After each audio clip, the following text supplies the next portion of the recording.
اور ایک حدیث کے اندر حضور صلی اللہ علیہ وسلم نے فرمایا قیامت کے دن ایک بندہ اللہ کی بارگاہ میں آئے گا، اس کے سر کے اوپر تہامہ پہاڑی کے برابر نیک اعمال کا وزن ہوگا۔ اب پہاڑی کا کتنا وزن ہے منوں کے حساب سے؟ آگے حضور صلی اللہ علیہ وسلم نے فرمایا کہ آئے گا یہ وزن لے کے، لیکن کسی کا حق دینا ہوگا، کسی کا قرضہ دینا ہوگا، کسی کا دل دکھایا ہوگا، کسی کی زمین کے اوپر قبضہ کیا ہوگا، کسی کے ساتھ کچھ اور کیا ہوگا، حتیٰ کہ یہ ساری نیکیاں ان لوگوں کے اندر تقسیم کر دی جائیں گی۔ آئے گا نیک اعمال کا وزن لے کے، لیکن اللہ کی بارگاہ کے اندر بغیر اعمال کے کھڑا ہوگا، بغیر نیکیوں کے کھڑا ہوگا۔ اس لیے ہم دنیا ہی کے اندر جو حقوق العباد ہیں ان کو ادا کرنے کی کوشش کریں۔ ایک مولانا صاحب مسجد کے اندر گئے اور مسجد کے اندر جا کے بیان کیا کہ لوگوں چوری نہ کیا کرو، یہ مال کے اندر چوری کرنا، یہ بجلی کی چوری کرنا، گیس کی چوری کرنا، تو اس سے اللہ بھی ناراض ہوتے، نبی علیہ الصلوۃ والسلام کی طریقوں کی خلاف ورزی ہوتی ہے۔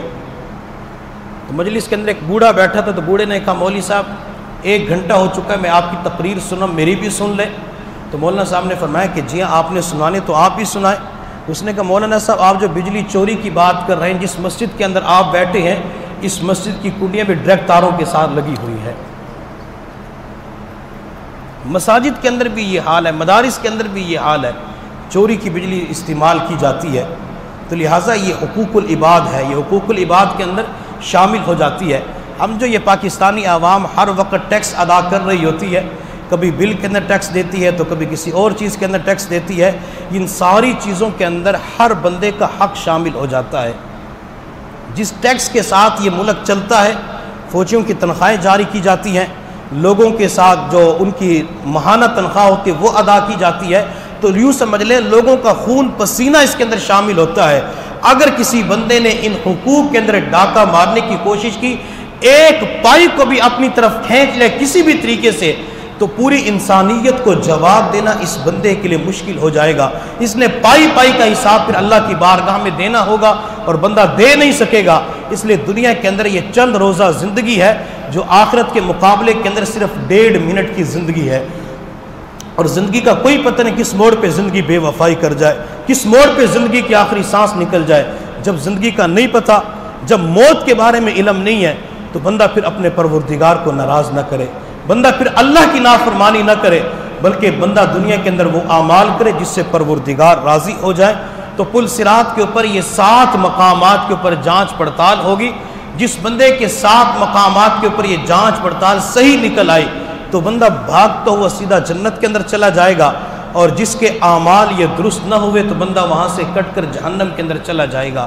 اگر ہم یہ چاہتے ہیں یہ پل صراط جو بال سے باریک ہے اور تلوار سے زیادہ تیز ہے، 7 مقامات کے اوپر مختلف چیزوں کے بارے میں معلوم کیا جائے گا، ہم دنیا ہی کے اندر ان چیزوں کے اوپر توجہ دینے کی کوشش کریں، ان چیزوں کو اپنانے کی کوشش کریں۔ جس چیز کے اندر کمی کوتاہی پائی جاتی ہے، غلطی پائی جاتی ہے، اس کمی کوتاہی کو دور کرنے کی کوشش کریں، تاکہ پروردگار ذوالجلال قیامت کے دن ہمیں بھی جنت کا داخلہ نصیب فرمائے۔ بلکہ ہم تو اللہ کی بارگاہ میں یہ دعا کرتے ہیں کہ اللہ ہم حساب و کتاب دینے کے قابل نہیں ہیں، اللہ زندگی کے پل پل کا حساب دینا ہمارے لیے مشکل ہے۔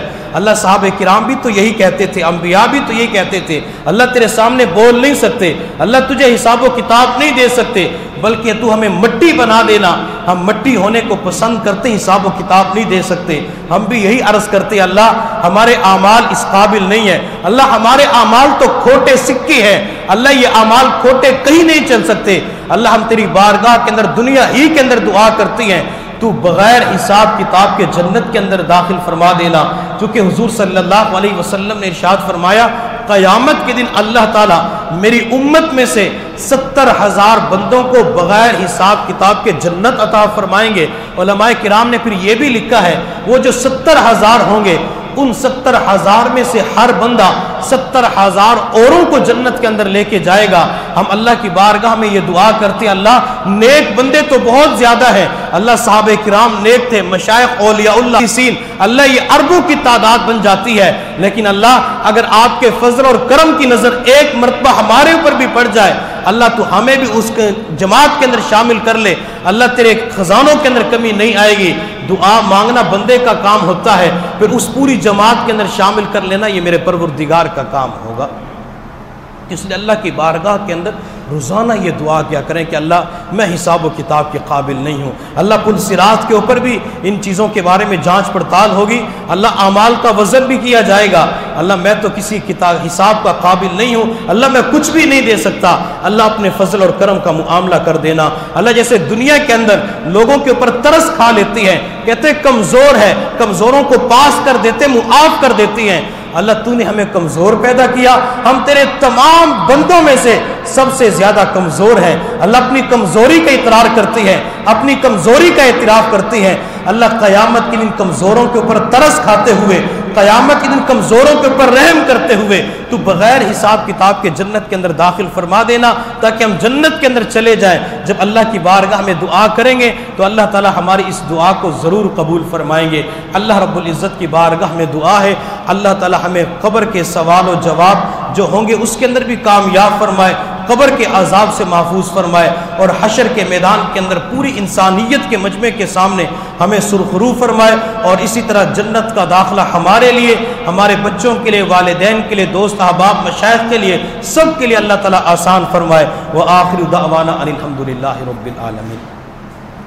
سبحان رب العلی الوہاب الحمدللہ رب العالمین والعاقبۃ للمتقین والصلاة والسلام علی سیدنا محمد وآلہ واصحابہ اجمعین.